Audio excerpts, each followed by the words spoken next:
Olá, boa tarde, você que acompanha o Facebook do Bocão News. Esse é mais um programa Pauta Livre que acontece às terças, quartas e sextas-feiras aqui ao vivo no Facebook do Bocão News. Hoje a gente está aqui com o nosso colega Diego Vieira, jornalista do site Bocão News, mais uma vez com a gente. É isso aí, olá galera, muito boa tarde, internautas que acompanham, estão acostumados com as nossas lives. Hoje vamos falar sobre saúde mental, não é isso, Rafa? Com a psiquiatra Sandra Peu. Boa tarde para todo mundo, é um prazer estar aqui com vocês. Vamos lá, para você que está de casa, que está acompanhando a gente, pode participar, mandar sua pergunta. A gente vai falar sobre vários temas aqui, entre eles depressão, síndrome do pânico, transtorno de humor, transtorno de ansiedade, suicídio, entre outros. Você que está de casa pode participar. Claro que a doutora não vai dar nenhum diagnóstico aqui, né? Porque isso é impossível e nem é permitido, segundo a ética médica. Mas pode dar umas dicas de alguns sintomas que, porventura, possam ser de uma ou outra doença dessa. E para você que está em casa também, possa procurar, óbvio, um especialista, um psiquiatra. E também vamos falar sobre o Setembro Amarelo. Isso é tão importante. Que é uma ação legal que acontece todos os anos da prevenção ao suicídio. Esses são os temas que a gente vai abordar hoje. E você que está em casa aí, pode participar, manda sua pergunta, que o Diego já vai dar uma passada nas redes sociais e vai falar sobre isso. E daqui a pouquinho também tem destaques aqui do bocãonews.com.br. Vamos falar sobre a situação de Marcelo Nilo, deputado Marcelo Nilo, deputado estadual, ex-presidente da Assembleia Legislativa da Bahia, acusado aí de alguns problemas envolvendo o Instituto Babesp, que é um instituto de pesquisa, que seria dele, segundo comentários nos bastidores, mas ele nega. O instituto tem um outro dono, registrado no nome de uma outra pessoa essa que teria ligação estreitíssima com o deputado Marcelo Nilo. Hoje, ele acordou com a Polícia Federal no gabinete dele, lá também na Assembleia Legislativa, e no gabinete de parentes do deputado Marcelo Nilo. Daqui a pouquinho a gente fala sobre isso e também sobre a gravidez mais esperada do ano. Né? Gravidez de Ivete. Tá todo mundo feliz com essa gravidez, né? Ela já vinha planejando isso há algum tempo. E a gravidez de gêmeos, e parece que duas meninas. Daqui a pouquinho a gente fala sobre esses e outros assuntos. Mas vamos voltar aqui para conversar com a doutora Sandra. Mais uma vez, seja bem-vinda, doutora. Obrigada. Vamos começar falando sobre o tema do mês, que é o suicídio.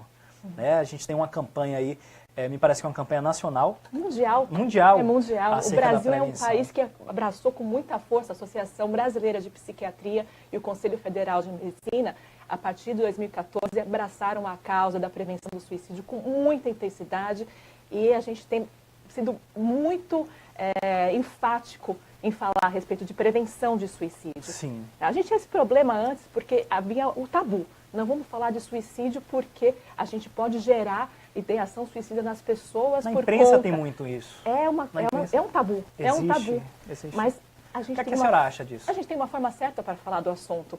Não se pode divulgar o assunto suicídio fazendo a expressão de mostrar como se matar. Não é para falar de pessoas que se matam e mostrar a forma que aconteceu, pegar uma pessoa pública e começar... Não é um tutorial, né? Não é um tutorial, né? Mas é importante falar, porque se a gente não fala do assunto, ele não é dito, não é entendido como procurar ajuda para quem precisa. E não se amplia o debate acerca disso. E precisa abrir o debate. Precisa ficar claro que o suicídio é um problema de transtorno mental. Sim. As pessoas têm uma doença de base, um transtorno mental de base, uma doença, como qualquer outra doença. Né? E essa doença faz alteração no conteúdo do pensamento. Ninguém acorda hoje, eu quero morrer do nada. Sim, né? sim. Existe uma doença e essa doença distorce o pensamento ao ponto da pessoa ter impulso ou então pensamentos para levar ao suicídio. Mas nem todo suicídio ele é causado por um transtorno, ou sim? 97% das causas de suicídio, das pessoas que se mataram, sabidamente tinham transtorno mental. Sim. Então, é uma coisa... É quase absoluto. É quase absoluto. E a gente tem um dado aqui importante, que eu acho interessante a gente citar, da Organização Mundial da Saúde, né, que estima que ocorram no Brasil 12 mil homicídios por ano. Suicídios. Suicídios, me perdoa. Se fossem só 12 mil homicídios por ano. Pois é, 12 mil homicídios por ano. No mundo, são mais de 800 mil ocorrências. Isto é, uma morte por suicídio a cada 40 segundos. No mundo. No mundo, né? Conforme o primeiro relatório mundial sobre o tema divulgado pela OMS, né? E na maioria dos casos, como a doutora já adiantou aqui, o radical desejo é gerado por um quadro de transtorno mental tratável. né, Isso. como depressão, transtorno bipolar, esquizofrenia, dentre outros. Né? Então, em relação a essa questão, né, do que gera, né, o que leva a pessoa a tomar essa atitude, né? A senhora falou que essa pessoa já tem como base um transtorno mental, pelo menos a maioria delas já tem esse transtorno mental. A absoluta maioria. Isso. E segundo a Organização Mundial da Saúde, são transtornos mentais tratáveis, né? E na maioria das vezes as pessoas às vezes não procuram ajuda, né? Ou melhor, não dá tempo da pessoa chegar a procurar uma ajuda psicológica ou psiquiátrica. O maior peso em relação às doenças mentais e que acabam às vezes encadeando em suicídio é o preconceito. Sim. Né? Por exemplo, alguém tem um transtorno de pânico, né? Uma pessoa tem uma ansiedade muito intensa, tem uma crise de pânico e ela vai para uma emergência. Eu acho que eu vou morrer, vou ter um ataque cardíaco. E os sintomas físicos podem ser muito significativos. Sim, né? sim. Ela chega na emergência, as pessoas falam, você não tem nada. É só psiquiatria, é só um problema mental. Ou dá uma medicação e libera. Isso, né? Mas mesmo assim não faz a orientação. Fala, você não tem nada. Como uma pessoa que está tendo tanto sentimento de mal-estar pode não ter nada? É tratar isso de uma forma preconceituosa.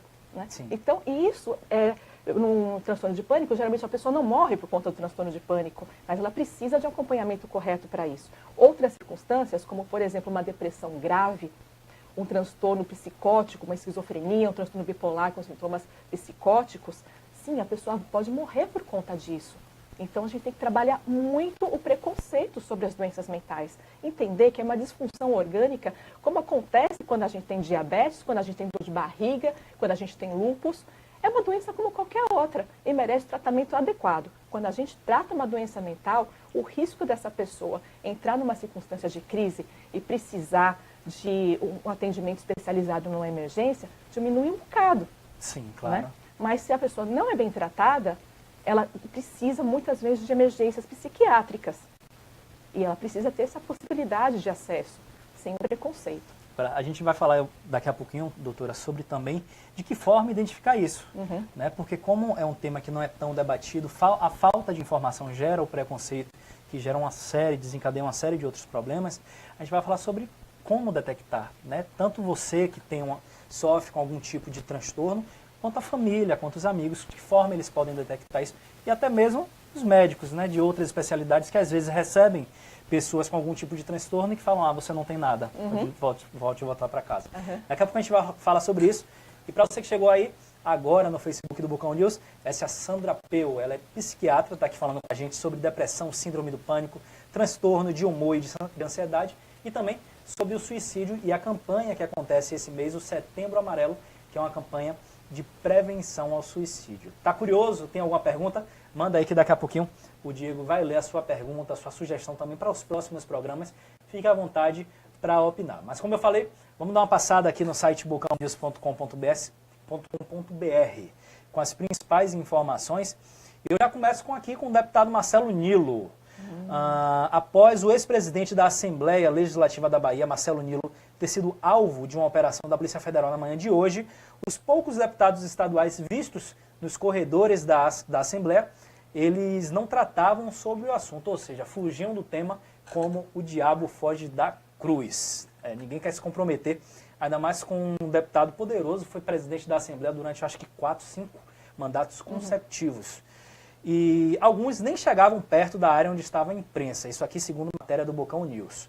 O alvo da Polícia Federal, Marcelo Nilo, não deu as caras até o final desta manhã. Apenas seus funcionários, assim como o advogado, eles foram vistos chegando ao gabinete enquanto a Polícia Federal fazia a apreensão dos documentos. Tudo isso na manhã de hoje, lá no CAB, na Assembleia Legislativa. A informação era de que o deputado se prepara para falar com a imprensa. Essa informação foi confirmada. Daqui a pouquinho ele concede uma entrevista e o nosso repórter, editor especial de política, Luiz Fernando Lima, está acompanhando tudo de perto e vai trazer aqui para o site Bocão News as principais informações acerca dessa entrevista coletiva. Fique ligado no site, daqui a pouquinho tem informações sobre essa operação da Polícia Federal que investiga aí o deputado Marcelo Nilo e o Instituto Babesp, um instituto de pesquisa que inclusive está sendo acusado de favorecer pesquisas contratadas pelo deputado. Isso quem vai provar é a polícia e a justiça. A gente está aqui para passar a informação para você. E também Falando de coisa boa, vamos falar de Ivete Sangalo, a gravidez. Foi ontem, Diego, o anúncio. É isso aí, ela anunciou ontem, né, depois de muitas especulações. Né, Aliás, há Ivete... anos já vem sido especulado. É. Todo ano a Ivete parece que vai ter filho e nunca anuncia a gravidez. E dessa vez... E vem dose dupla, né? Dose dupla. Pois é, tanto que ela anunciou ontem, está grávida de gêmeos, ela fez uma postagem, né, no Instagram, super, como sempre, super brincalhona, como sempre, bem humorada. Né, ela postou falando que a calça dela não estava fechando, né? E o motivo de não fechar essa calça seria, né, a gravidez, no caso, né? A gravidez de Ivete Sangalo, anunciada pela própria cantora ontem, né, como eu já falei, se tornou rapidamente um dos assuntos mais comentados da internet. Nas redes sociais, artistas e famosos parabenizaram a baiana, que está à espera de gêmeos, né? Carla Perez, Daniela Mercury, Fátima Bernardes, Tiziane Pinheiro, foram algumas das celebridades que felicitaram aí a artista baiana. Eu vi até um comentário no Facebook, né? Achei muito engraçado, por sinal, falando que a corte baiana, a família real baiana, né, vai ganhar aí mais membros, né? Mais um herdeiro, né? Mais um herdeiro. Duas aí, princesinhas. Duas irmãs aí de Marcelo. Só lembrando que há algum tempo Ivete já disse que tenta engravidar. Ivete está com 45 anos. E conseguiu engravidar através de inseminação artificial. Há algum tempo ela vem sendo submetida a esse tratamento e abertamente já conversou sobre esse assunto na mídia, já deu entrevistas sobre isso. E agora chegou a boa notícia aí, então a gente vai ter uma Ivete um pouco mais barrigudinha no carnaval. Pois é. Ou... Com 7, 8 meses, né? E aí tem aquela grande dúvida, né, que surgiu. Será que Ivete vai estar no carnaval? Eu aposto que ela vai estar. Será que ela vai estar repousando? Né? Você acha que ela vai deixar de exibir o barrigão para o mundo todo? É, né? Fazer essa mídiazinha aí durante o carnaval, né? Ela com barrigão, né? E como eu falei, como eu estava comentando agora há pouco, né? Vindo de Ivete, né? Acho que pode esperar tudo, né? Ela... Tá aí. Daqui a pouco a gente volta com mais notícias do bocãonews.com.br. Vamos voltar para a nossa entrevista aqui, doutora Sandra Peu, psiquiatra, conversando com a gente sobre vários temas aqui. Depressão, doutora. Tem as pessoas, assim como outros transtornos psiquiátricos, as pessoas tendem a não conseguir ou não saber mesmo, por ignorância. E quando eu digo ignorância, é falta da informação de como detectar, né? Uma pessoa que tem aqueles sinais de depressão, ainda não profunda. Como a família, como os amigos, eles podem detectar isso e o que é que leva a uma depressão? Bom, depressão ela tem uma origem multifatorial. Sim. A gente entende que é uma doença de origem genética também, existe uma herança familiar, então pessoas que têm deprimidos na família têm maior chance de ter depressão. Existem outras questões que estão sendo avaliadas atualmente, uma origem biológica de organização inflamatória da doença, né? Então, especificidades técnicas, mas que você, para ter depressão, tem que ter uma condição física pré-estabelecida para ter alteração do pensamento deprimido. Sim. E depressão é uma doença muito frequente na sociedade. Cerca de 25% das pessoas têm durante a vida um episódio depressivo. E depressão é diferente de tristeza. Sim. Tristeza, às vezes acontece alguma coisa na vida da gente, a gente fica decepcionado, triste, terminei meu relacionamento, perdi meu emprego, fui mal na prova, o ônibus passou e eu perdi meu ônibus. A gente fica triste, fica frustrado, né? A gente entra em situações de luto maior ou menor. Mas se essa circunstância não tem um desencadeante, ou se o desencadeante não é necessariamente tão intenso para causar aquela dor, aquele mal-estar psíquico, então a gente tem que pensar em depressão. Vamos pensar em pensamento pessimista. Sim. A gente para de ter programações para o futuro. Ou então, quando a gente programa alguma coisa, é tudo ruim, tudo vai dar errado. A gente para de ter prazer naquelas coisas. Tem muito também, doutor, e eu falei isso por uma experiência próxima que eu tive, a questão da autoestima, da beleza mesmo. A pessoa simplesmente para de cuidar de si, né? Tem muito disso também. E existe muita culpa nisso. Eu não sirvo para nada, eu não tenho energia para me cuidar.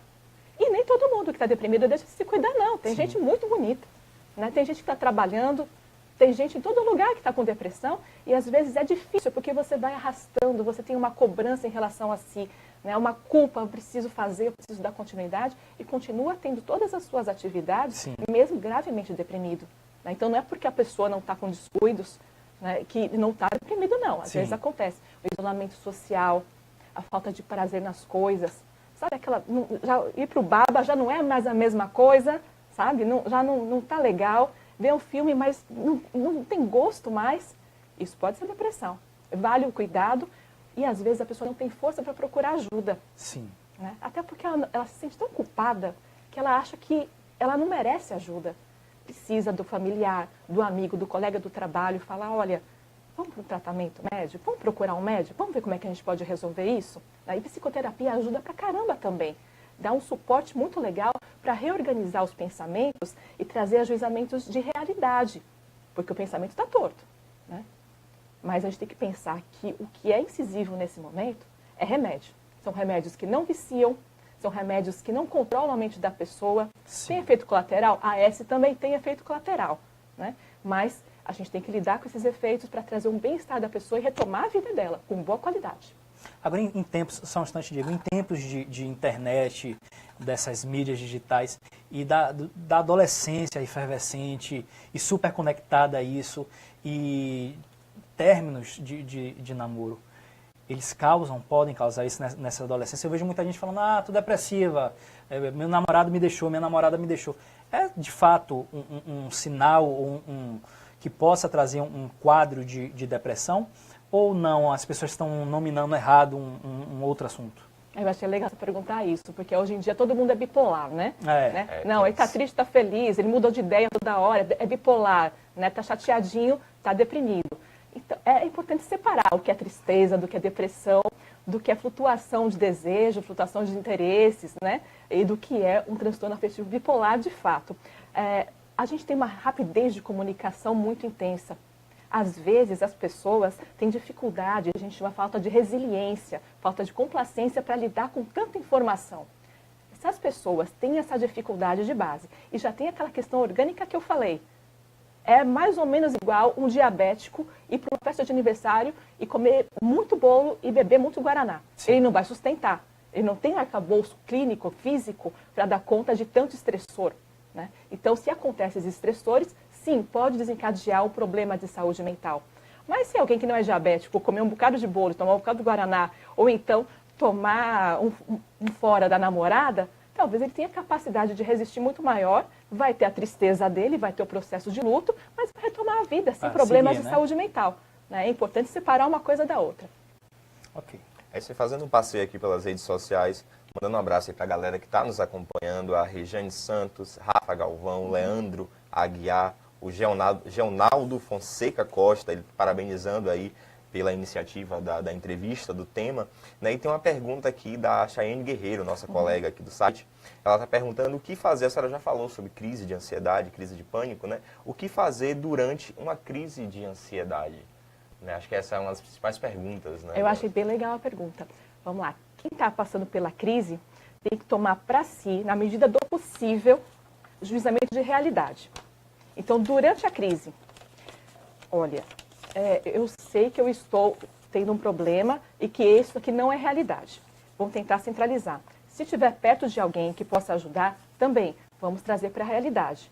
Esse problema eu já tive antes, geralmente a pessoa já teve mais alguma vez, né? Então, eu lembro que eu passei por isso e houve possibilidade de lidar com isso e eu não vou morrer, eu não vou ter um ataque cardíaco, né? Eu não vou enlouquecer, que são sentimentos que vêm para quem tem a crise de pânico. Isso geralmente acontece quando a pessoa já passou por um atendimento médico e ela tem essa orientação prévia. Sim. Existem algumas medicações que são colocadas de uso imediato para crise de pânico. Então, se você tem crise de pânico, procura um médico para você ter essa medicação na mão, né? E, além disso, se não teve atendimento médico até então, procura um médico para que se evite as crises de pânico. Há medicações adequadas para melhor controle da ansiedade e contenção dessas crises. Mas na hora, está tendo, é a primeira vez que está acontecendo, vamos procurar uma emergência psiquiátrica. É o melhor lugar para ter atendimento. Se está com dúvida se é crise de pânico ou não, vá para uma UPA, não tem problema, vá procurar uma emergência médica qualquer, lá vai ser bem atendido e depois procura um médico psiquiatra. Mas se já sabe que é uma crise de pânico, não está conseguindo ter contenção, procura uma emergência psiquiátrica. É o melhor lugar para ter um atendimento de boa qualidade. Doutora Sandra, esse tipo de crise, síndrome do pânico, o síndrome de ansiedade, traz consigo também dores perceptíveis no corpo? A depressão é uma das doenças que mais traz sintomas físicos dolorosos. Sim. Né? Existe uma relação bioquímica para que isso aconteça. A ansiedade também está relacionada, mas não necessariamente com a mesma intensidade da depressão. A ansiedade generalizada é uma doença e que, em alguns momentos, pode acontecer em algumas pessoas ou não, de ter crises de pânico envolvendo essas pessoas também. Sim. Existem pessoas que têm crises de pânico, mas não passam ansiedade generalizada continuamente. E existem outras pessoas que têm ansiedade generalizada, mas não necessariamente crise de pânico. Elas podem ter sintomas dolorosos? Sim. A conversão de sintomas físicos nesse momento é muito mais importante que a dor. Né? Sintomas de ansiedade trazem taquicardia, falta de ar, impossibilidade de respirar, a sensação que não respira. Mexe com o organismo, independente de causar ou não a dor. Sim, né? E as questões dolorosas estão mais relacionadas à depressão. Certo. E tratamento, doutora? O tratamento dos sintomas ansiosos, de doenças de ansiedade, são basicamente realizados com substâncias que a gente classifica como antidepressivas. Na psiquiatria a gente tem os nomes todos diferentes, né? Os ansiolíticos não são usados para tratar a doença da ansiedade. Eles são usados em situações de emergência de ansiedade, mas não necessariamente para tratamento contínuo, para evitar crises. Certo. Então, substâncias da classe dos antidepressivos são usados para tratamento de transtornos ansiosos. Agora, antes de Diego voltar novamente à pergunta das redes sociais, é uma pergunta que é até uma pergunta pessoal, eu tenho muita dúvida com relação a isso. A distinção, nesse caso, dessas doenças, do trabalho do psiquiatra e do psicólogo, como é que funciona isso? O jeito mais fácil que eu tenho para explicar é mais ou menos quando a gente quebrou a perna e vai para um ortopedista. Né? Ele vai fazer uma cirurgia, ou vai fazer uma indicação medicamentosa, e vai fazer uma mobilização, e vai fazer uma estruturação. Ele vai fazer um diagnóstico e vai fazer o primeiro tratamento. Sim. Mas reabilitar o indivíduo para aquela perna voltar a funcionar com boa qualidade, vai precisar de um fisioterapeuta. Sim. Então é mais ou menos a mesma coisa, fazendo um parâmetro entre uma situação e outra. Um psiquiatra faz um diagnóstico médico, começa a fazer um tratamento psiquiátrico, né, faz um tratamento medicamentoso, se for necessário. Se não for necessário, ele também não prescreve remédio, não. Às vezes tem paciente que fica retado, porque não passou quer sair remédio, dali com a receitinha. não passou, né? Mas a reabilitação da qualidade do pensamento, quem faz é o psicólogo. Ele vai chegar para você e vai ajudar a abrir um mapa para que você faça escolhas na sua vida. Que caminho na vida você quer? O psicólogo tem essa possibilidade com muito melhor qualidade que o psiquiatra. Então é um trabalho conjunto. É sempre bom trabalhar junto com gente que trabalha com boa qualidade. Né? Então, trabalhar com psicólogos que atendem muito bem e psiquiatras que atendem bem junto, o paciente só sai ganhando. Maravilha. Vamos lá, tem mais uma pergunta, doutora, referente à ansiedade. As pessoas que têm, né, o transtorno de ansiedade, né, que sofrem da síndrome do pânico, elas podem passar a ser pessoas hipocondríacas também? Tem essa relação? Hipocondria é uma relação da pessoa com a dificuldade de adoecimento, né? Então, a pessoa tem uma relação de se hipermedicar, de se compreender adoecida. São situações de ansiedade também. É um viés dos transtornos de ansiedade. A ansiedade geralmente acontece nas pessoas que acreditam que têm o controle de tudo. Tem a fantasia de controlar. E a partir daquele momento em que algo acontece na vida dela, e ela se dá conta de que aquela fantasia ruiu, porque ninguém tem controle de tudo nessa vida. Claro. Não dá, né? Então, a hora que vai para a ruína isso... Ainda bem que seja assim. É muito mais divertido, né? Mas a gente sempre fantasia. Alguns muito mais, mas tem aquela fantasia. Eu controlo tudo, tá tudo sob meu controle. E acontece alguma coisinha, furou meu pneu hoje, não consegui chegar aqui no estúdio, e aí desmorona tudo, começa a ter uma crise de ansiedade. Sim. Se as questões são mais relacionadas ao corpo, por exemplo, né, então será que eu estou com problema no coração? Será que eu estou com problema no meu joelho? Eu estou com problemas físicos? Né? Então, essa retroalimentação do controle do próprio corpo, das realidades, isso pode levar à hipocondria. Então, é um ponto de ansiedade, é um viés dos transtornos ansiosos, sim. Né? Tem mais uma pergunta aqui, Rafa, da Rejane Santos. Né? Uma pergunta, ela fala relacionada ao suicídio. Né? Diante do alto índice de suicídios, qual o posicionamento, né, da senhora diante do fechamento dos hospitais psiquiátricos especializados? Ela está perguntando a sua opinião. Eu achei. Obrigada pela pergunta, Rejane. Veja só, o local mais adequado para o atendimento de um paciente com ideação suicida, com impulsos suicidas, são as emergências psiquiátricas. E a gente está sofrendo na Bahia um problema muito grave. O governo do estado resolveu que vai fechar todos os hospitais psiquiátricos da Bahia, né? Então a gente está deixando de ter as portas abertas das emergências psiquiátricas, que são os lugares com melhor qualidade de atendimento para circunstâncias de emergências psiquiátricas, principalmente suicídio, surtos psicóticos, né, e desorganização grave do comportamento que leve a problemas clínicos. Alguém para de comer, para de beber e aí morre se não tiver atendimento psiquiátrico. Sim. Essa qualidade de atendimento nas emergências não é reproduzido em nenhuma UPA, não é reproduzido em outros serviços, não tem essa qualidade. Então, é importante que a população mantenha a possibilidade de ter a qualidade de atendimento que já existe, né? Então, é um problema muito grande, não só o fechamento de leitos especializados, que vai morrer muita gente se não tiver a possibilidade de internar-se num ambiente adequado, com uma equipe treinada. E é uma tragédia social, é uma tragédia muito grave. Então, a gente precisa... De que forma a categoria, a doutora, recebeu essa informação do governo do estado, do fechamento dos hospitais? A Associação Psiquiátrica da Bahia tem lutado muito, tem tentado explicar para o governo, né, para o coordenador de saúde, para o secretário de saúde, explicar, olha, isso é uma medida que vai causar danos à sociedade. A gente não tem a rede mínima para dar atenção às pessoas. A gente não tem vaga nos CAPs para receber as pessoas, nós não temos ambulatórios para atender as pessoas que precisam de atendimento que não é de internação. E isso faz, inclusive, aumentar a quantidade de pessoas que estão sem o tratamento adequado e precisam de internação. Essas pessoas vão morrer, essas pessoas vão matar se tiver surto psicótico. Essas pessoas estão nas ruas. É um sofrimento para a família também, sobretudo. Sobrecarrega a família de uma maneira absurda, porque imagina você em casa com alguém, ouvindo vozes sem parar. A pessoa com uma desorganização juntando lixo em casa, se ferindo, se cortando. Alguém na sua casa dizendo, eu vou morrer, eu não aguento mais minha vida. E a responsabilidade, que é uma responsabilidade médica. Recai sobre a família. Recai sobre a família, né?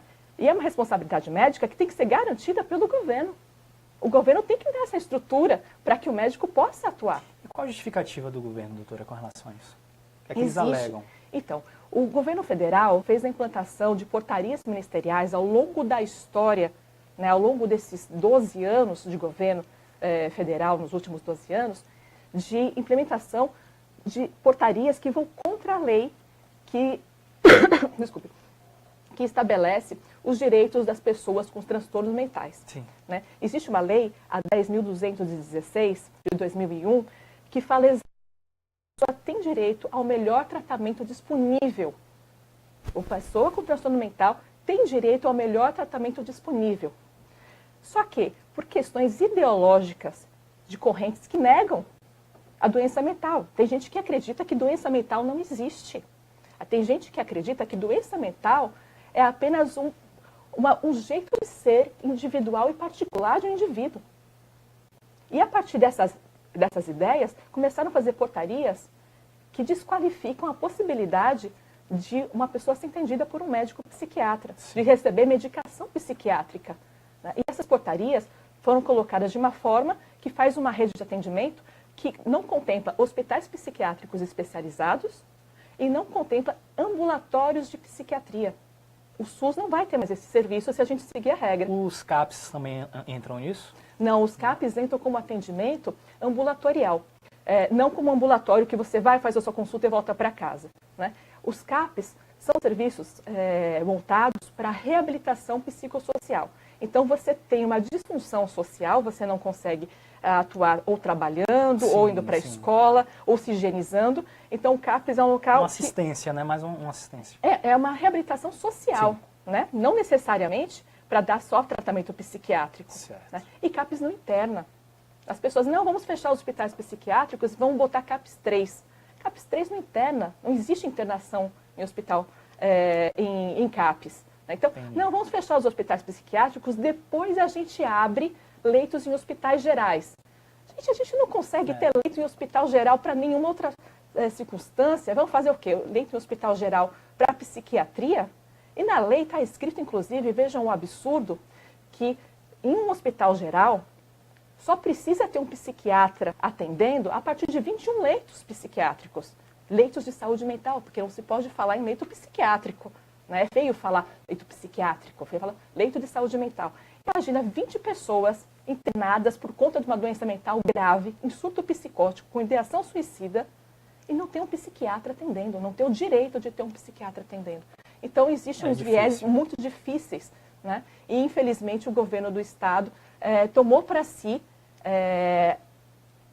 eu não entendi essa ideia bizarra de fechar os hospitais psiquiátricos. Ok. Tá aí, essa é a psiquiatra Sandra Peu. A gente já volta para a entrevista com a doutora aqui. Vamos dar mais uma passada no site bocãonews.com.br. E falando de política, o ex-governador do Rio de Janeiro, Antony Garotinho, ele foi preso na manhã de hoje por agentes da Polícia Federal.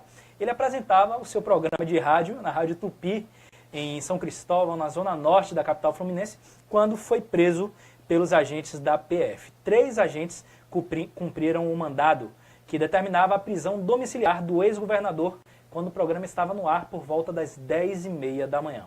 Um apresentador substituto teve que ser chamado às pressas para conduzir os 30 minutos finais do programa. Garotinho foi levado pelos agentes para Campos dos Goitacazes, uma cidade a 270 quilômetros do Rio, onde ele mora com a mulher, a também ex-governadora Rosinha Mateus Garotinho. Ele teve a prisão domiciliar decretada no âmbito da Operação Chequinho, que apura a suposta compra de votos na eleição para a Prefeitura de Campos em 2016, por meio do programa social Cheque Cidadão. É isso aí. Isso lá no Rio de Janeiro. E voltando aqui para a Bahia, tem novidade de Pablo, Diego. É isso aí, notícias do entretenimento, você confere também no bocãonews.com.br. E o cantor Pablo divulgou os primeiros convidados da gravação do seu novo DVD. Ele vai dividir o palco, né, durante a gravação do DVD, intitulado Boteco da Sofrência, que acontece nos dias 4 e 5 de outubro, na área hall, em Feira de Santana. O evento será fechado apenas para convidados, alguns fãs e imprensa. Os primeiros nomes anunciados foram da dupla Zezé de Camargo e Luciano, quem Pablo já declarou aí publicamente ser fã, e do cantor baiano Léo Santana. Até a data da gravação, outros nomes ainda devem ser divulgados. Então aí, Pablo aí gravando aí mais um DVD aí pra galera que gosta da sofrência. Tá aí a sofrência, o rei da rocha, Pablo. Um abraço para toda a equipe do cantor aí. Mais notícias no bocãonews.com.br. Voltar da entrevista, a gente conversa com a psiquiatra Sandra Peu, aqui ao vivo no programa Pauta Livre. Queria finalizar, a gente está no finalzinho, doutora, do programa, voltando ao tema do Setembro Amarelo. Né? Eu queria que a senhora falasse um pouco sobre essa campanha que é desenvolvida durante todo esse mês e da importância disso para as pessoas que foram detectadas com transtorno ou para as famílias que têm pessoas nesse estado, dentro da família, de que forma elas podem atuar nesse sentido? Eu acho que a população toda pode atuar. Sim. E como faz isso? Trazendo informação correta, né? Divulgando as informações corretas. Como é que a gente acha que a informação correta? Vamos procurar no site da Associação Brasileira de Psiquiatria. Lá a gente vai ter um bocado de informação tecnicamente adequada. Sim. São informações do Conselho Federal de Medicina também. E lá dentro existe uma cartilha que fala a respeito de prevenção do suicídio. Se a gente quer divulgar material de campanha, lá tem material de campanha para divulgação. E nessa cartilha é bem legal saber as causas, como abordar as pessoas. Lembrar, a ideação suicida precisa ser notificado. Então, quando alguém procura um serviço, Sim. o profissional de saúde que recebe, médico ou não médico, deve notificar. Porque senão a gente fica só com esse número pequeno de subnotificação de 12 mil pessoas que cometeram suicídio no Brasil, né? E a gente não tem nem as notificações reais das pessoas que tentaram de fato o suicídio.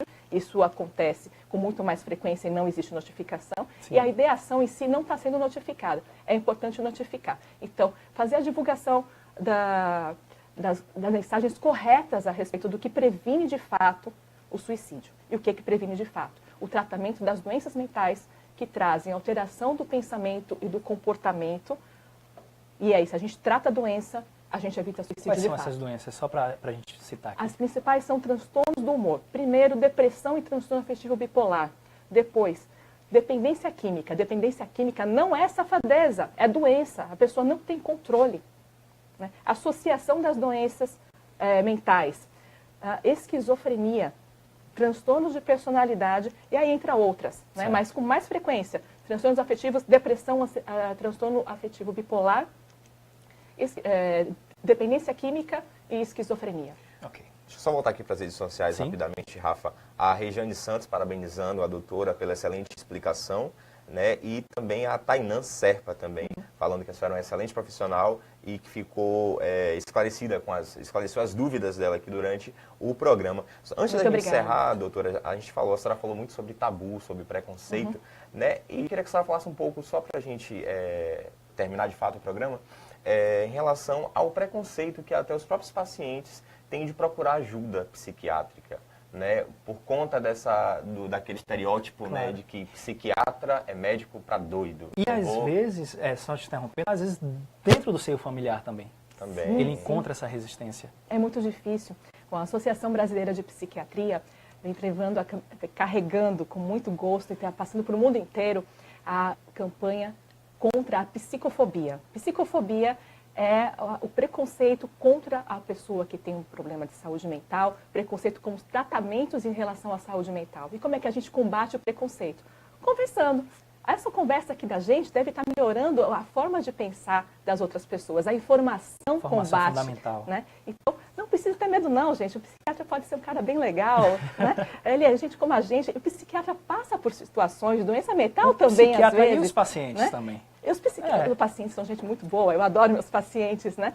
E assim, é interessante porque são doenças muito comuns na comunidade. As pessoas sofrem de transtornos mentais. Uma pessoa que quer parar de fumar e não consegue parar de fumar, tem uma dependência química.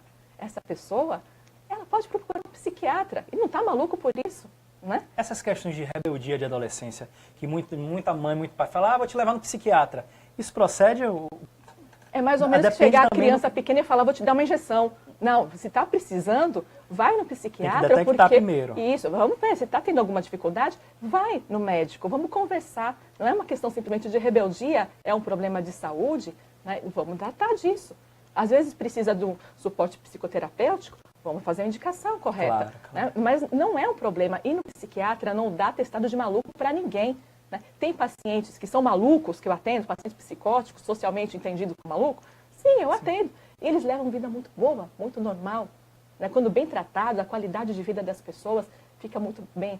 Mas a maior parte dos pacientes que vão ao psiquiatra tem doenças simples, comuns. Tem ansiedade leve, tem depressão leve. Mas para melhorar a qualidade de vida dessas pessoas, não custa tratar. A gente trata as coisas da gente. Ninguém vai no dermatologista. Você está com uma pinta, vamos tirar essa pinta, não estou legal, tem uma pinta aqui no rosto, me incomodando. Incomodando, vá ao médico, vá se tratar. Com uma coisa que pode incomodar muito mais que um transtorno mental, é importante que sim, vá se tratar sem preconceito, vá ouvir, vá conhecer. Ok, essas foram as palavras da psiquiatra Sandra Peu. A gente bateu um papo aqui, falou sobre o Setembro Amarelo, que é uma campanha mundial de combate, de prevenção, na verdade, ao suicídio. Depressão, síndrome de pânico, transtorno de humor, transtorno de ansiedade, suicídio. Outros temas, preconceito também, que é um tema muito presente no meio de todos esses assuntos. Eu agradeço a participação da senhora, foi muito esclarecedora para a gente daqui também, para quem está em casa. Eu que agradeço o convite, foi maravilhoso. Pode me convidar mais vezes, vamos, eu fico confortável, vamos combater a psicofobia. Vamos lá, Diego, brigadão. Valeu, Rafa, é isso aí. Você continua acompanhando o Pauta Livre, lembrando, todas terças, quartas e sextas, tem aí pintando no seu Facebook um programa sempre com um tema de esporte, justiça, lazer, entretenimento para você. Tá aí, a gente volta na sexta-feira, 2 da tarde, aqui ao vivo. Fica ligado aí no Facebook dos Galácticos Online. Daqui a pouquinho começa o programa Galácticos na TV. Até sexta-feira, um abraço.